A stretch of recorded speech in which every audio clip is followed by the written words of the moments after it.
Welcome to another stamp collecting fun YouTube video. Let's have some fun.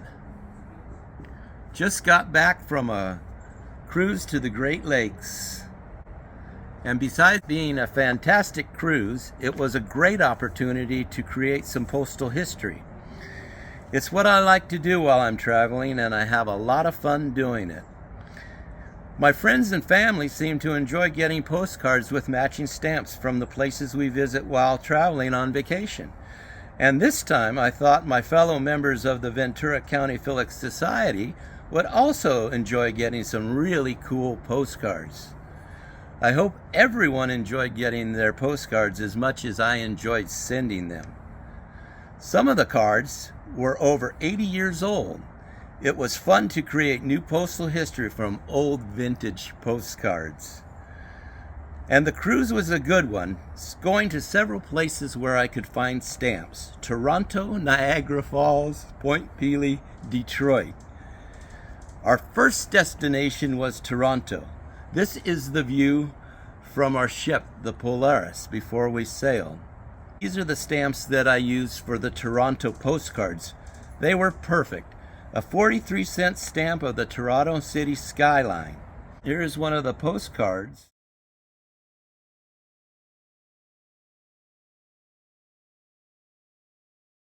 On our city tour of Toronto, we went to the Art Gallery of Ontario, where I found this book of jumbo postcards. Beautiful cards featuring Canadian artists known as the Group of Seven. Check out this painting, The West Wind by Tom Thompson. When I saw it, I had one of those shoulda, coulda, woulda moments because I knew that there were stamps of this painting, but I hadn't brought any of them with me. It would have taken 4 of these stamps to mail this postcard from Canada. It would have made an outstanding collectible. Directly across Lake Ontario from Toronto is the historic old Fort Niagara at the mouth of the Niagara River. The Niagara at the Lake stamp shows a map of the old fort, the Niagara River, and the shore of Lake Ontario, as well as dating the fort back to 1781. Also found on the postcards mailed from Niagara Falls is this 54-cent stamp commemorating the Boundaries Water Treaty of 1909, a view of the falls all lit up at night. I found one more Canadian stamp of Niagara Falls, the Artists at Niagara. Here is one of the stamps on the postcards sent to a member of our stamp club. Next port of call was Point Pelee on Lake Erie, the most southern part of Canada. Interestingly, there is no mark that this has ever been through the mail, and I have found this on other Canadian mail I have received.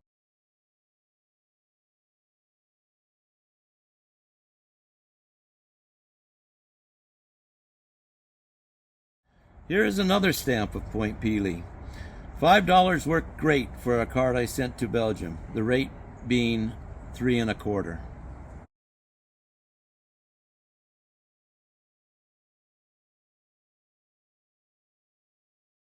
Next stop, Detroit, Motor City, Motown, Hitsville, USA.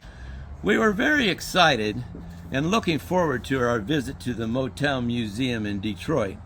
I had brought with us some Marvin Gaye Forever stamps to send postcards we were going to find at the Motown Museum. But no, they had no postcards at the gift shop.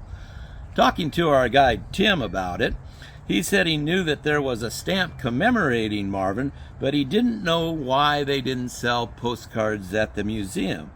So there we were, back on the bus heading down Woodward Avenue, still wanting to use these special stamps on some regular postcards of Detroit. But where were we going to find them? Tim got the driver to let us off into a safe space, and there we were in downtown Detroit hunting for postcards. We quickly found out that looking for postcards in the middle of a big city these days is not as easy as you would think. Eventually, we found a little gift shop in the Element Detroit at the Metropolitan Hotel. They had a few postcards and we cleaned them out, buying all they had. Mission accomplished. After a short walk, we arrived at the port of Detroit, smiles on our faces as members of the Viking crew greeted us on our return.